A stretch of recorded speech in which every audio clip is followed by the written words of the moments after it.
de faire le lien entre la proportionnalité et les fonctions linéaires que l'on découvre en troisième. Alors souvenez-vous, la proportionnalité, on avait découvert ce que ça donnait graphiquement en quatrième. Donc pour ça, on se plaçait dans un repère avec l'axe des ordonnées, l'axe des abscisses ici, et puis on avait des points ici qui étaient alignés sur une droite. Tiens, puisque je suis sur mon repère là et que je parle des axes, j'ai juste envie de vous glisser comme ça qu'en fait, ce qu'on est en train de lire ici, c'est le nombre de coffres de l'équipage en fonction du nombre de coffres pour le capitaine. Donc déjà, j'ai cette notion de fonction qui est là. On va bien l'utiliser à partir de la troisième.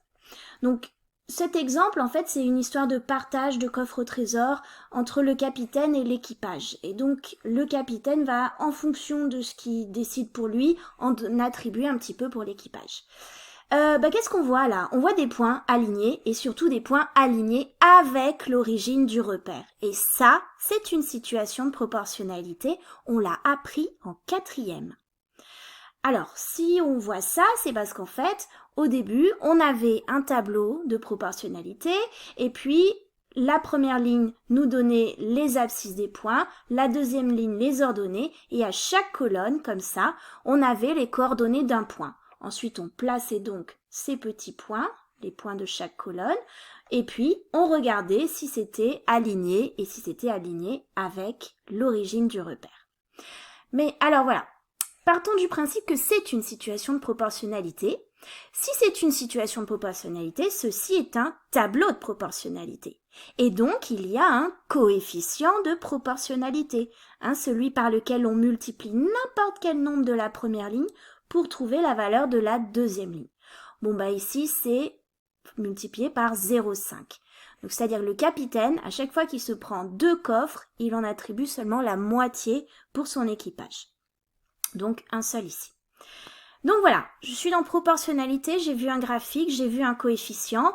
On va maintenant s'en servir pour introduire cette notion de fonction. Alors, si on appelle petit f la fonction qui partage les coffres au trésor. C'est comme si on avait les coffres d'or. C'est comme si on avait une machine qui permettait de réaliser automatiquement ce partage. Alors, 2 pour le capitaine, 1 pour l'équipage, 3 pour le capitaine, 1,5 pour l'équipage. Donc, c'est une machine qui fait ça. On rentre dans la machine, on rentre une donnée, le nombre de coffres pour le capitaine. Et puis, la machine travaille et il en ressort le nombre de coffres pour l'équipage. Alors, qu'est-ce qu'a fait la machine ici? Elle a tout simplement multiplié par 0,5 dans notre exemple. Donc, en fait, c'est comme si sur la première ligne, on lisait les antécédents de la fonction. Ça, c'est du vocabulaire. Anté, en latin, ça veut dire avant. D'accord? Donc, ça, c'est ce qui est avant la fonction f. Et puis, il en ressort l'image par la fonction f. Donc, image, c'est un peu comme l'image dans le miroir, l'image, on en a parlé pour la symétrie, les transformations. Donc, c'est comme si on pouvait lire ces données ainsi sur le tableau. Alors, on commence à les lire. Lorsque l'antécédent, c'est 0, on le rentre dans la machine. Qu'est-ce que la machine va me ressortir? J'ai qu'à lire. Quelle est l'image de 0 par la fonction f? C'est 0.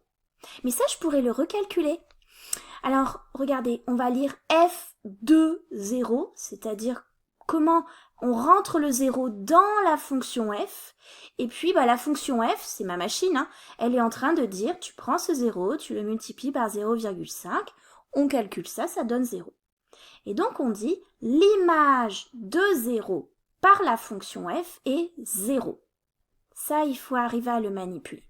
Allez, on continue avec un autre antécédent. Lorsque je rentre 2 dans ma machine, qu'est-ce qui va ressortir? Vous avez compris, il va ressortir l'image 1. Eh bien, on peut le vérifier par le calcul. Si on rentre 2 dans la fonction, donc on va dire f de 2, c'est égal à 0,5 fois ce 2. Et ça fait 1, si on le calcule. Alors, petit vocabulaire, on va le dire autrement, on peut dire que un antécédent de 1 par la fonction f est 2. Vous voyez comment je passe, dans un sens je cherche un antécédent de 1, dans l'autre sens je cherche l'image de 0. On va le manipuler ça.